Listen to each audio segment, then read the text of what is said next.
አለባት። አዳምም እግዚአብሔርን በስሉስ አካሉና በመለኮቱ የአንድነት ባህሪ በጌትነቱ ክብር ያየው ነበር። አዳምም እግዚአብሔርን በጌትነቱ ክብር ባየው ጊዜ በተድላ ገነት ሆኖ ደስታው እጥፍ ድርብ ሆነ። እግዚአብሔርም አዳምን በተድላ ገነት ካስቀመጠው በኋላ ማስጠንቀቂያ ሰጠው። በማዕረጉ የተዋረደ ዲያብሎስ በቅንዓት መንፈስ በሱ ላይ በጠላትነት ተነሳስቶ እንዲያስተው አስቀድሞ ያውቅ ነበርና እግዚአብሔር አምላክ አዳምን በገነት ካለው ዛፍ ሁሉ ፍሬ ትበላለህ፣ ነገር ግን በገነት መካከል ካለችው እንጨት አትቅረብ፣ ፍሬዋንም አትብላ፣ ከሷ በበላህ ቀን ትሞታለህ። አሁንም ሕጌን አትተላለፍ፣ ትእዛዜንም ጠብቅ ብሎ አዘዘው። እንደነዚህ እጽዋቶች ለምልመህ አበበህ በገነት ትኖር ዘንድ ትእዛዜን ጠብቅ፣ እወቅ፣ ተጠንቀቅ። እኔ ባሪያዬና በምሳሌ ፈጥሬሃለሁና። አዳም ሆይ አንተ እኮ በእግዚአብሔር አርአያ የተፈጠርክነ፣ በአራቱ ማዕዘን ተክለ ገነት አዘጋጀሁልህ። እንግዲህ ከትእዛዜ ወጥተህ ከስህተት ላይ ደግሞ ከመውደቅህ በፊት ክፉና በጎን ለይተህ ወቅ። አሁንም ራስህን ከእኔ ከፈጣሪ ጋር በማስተካከል አትሞክር። ይህን ብታስብ የሞት ሞት ትሞታለህና። አዳም ሆይ አምላካዊ መንግሥቴን ወይም መለኮታዊ ክብሬን አትሻ፣ ማንም ሊያገኘው የማይችለውን ጌትነቴን አትመኝ። አዳም ሆይ አስተውል፣ ከተድላ ገነት አውጥቼ ወደ ተረገመችው ምድር እንዳልጥልህ ትእዛዜን አትተላለፍ ብሎ እግዚአብሔር አዘዘው። ሰይጣንም እግዚአብሔር ለአዳም የሰጠውን መንግሥትና ጸጋ ክብር በተመለከተ ጊዜ ከፍተኛ ቅናት አደረበት። እባብም ከምድር አውሬ ሁሉ ይልቅ እጅግ ተንኰለኛ ነበረ። በዚያን ጊዜ ሰይጣን ወደ እባቢቱ መጥቶ አዳምን ሄዶ በማሳት ትሸከመው ዘንድ ጠየቃትና እባብም እንደወደድ ካለችው ሰይጣኑን በእባብ ላይ አድሮ ወደ ገነት ይዛው ሄደች። ከዚያም ያ ሰይጣን በእባቧ አንደበት ሔዋንን ጠራና እግዚአብሔር አንቺንና ባልሽ አዳምን ምንድነው ያዘዛችሁ ሲል ደግሞ ጠየቃት። ሔዋንም እግዚአብሔር ጌታዬ አዳምን በገነት መካከል ካለው ከዛፍ ፍሬ እንዳትበላ እሱን በበላህ ቀን የሞት ሞት ትሞታለህ ብሎ አዞኛል አለችው።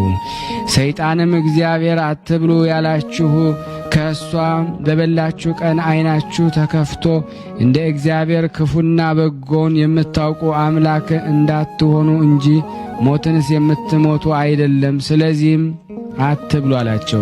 ሔዋን ሆይ እግዚአብሔር አንቺን ከአዳም በኋላ ፈጥሮሻልና እሱ የበላይሽና ገዥሽም ሆኖ ይኖራል።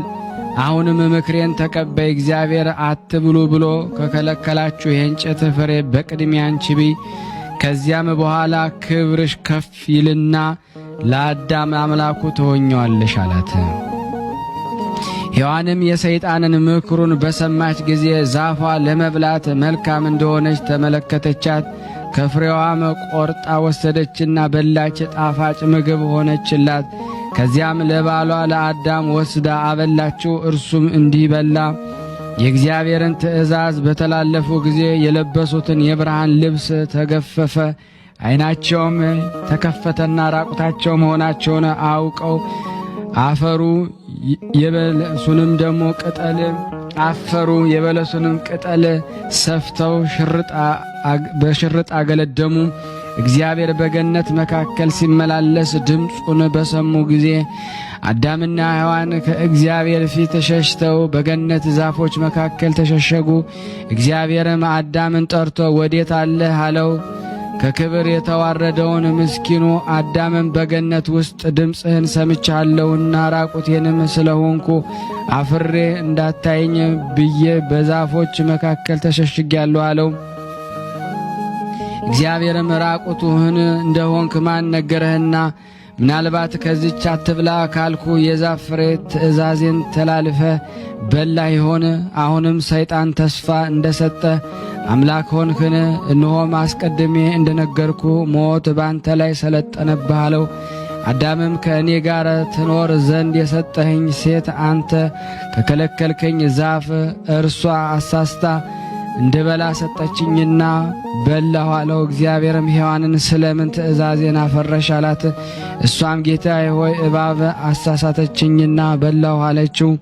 እግዚአብሔር አምላክም እባብን ይህን የተንኰል ሥራ ሰርተሻልና ከእንስሳትና ከምድር አራዊት ሁሉ ተለይተሽ አንቺ የተረገምሽ ሁኚ፣ በሆድሽም ሂጂ፣ አፈርም እየበላሽ ኑሪ።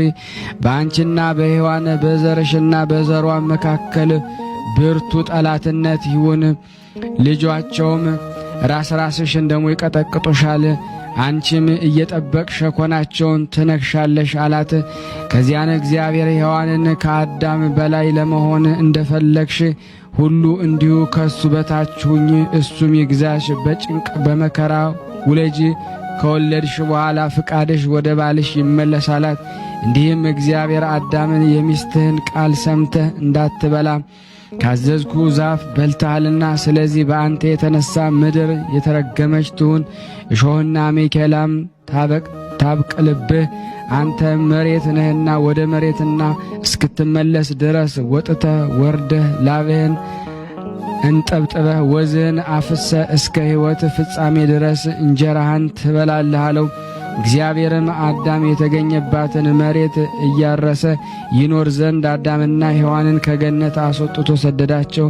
ዳግመኛም አዳም የሕይወት ዛፍ በልቶ ለዘላለም ሕያው ሆኖ እንዳይኖር የገነት በር የምትገለባበት የእሳት ሰይፍ አስይዞ በኪሩብ መልአከ አስጠበቃት። ይቅርታው ቸርነቱ በእኔና በእናንተ በሁላችን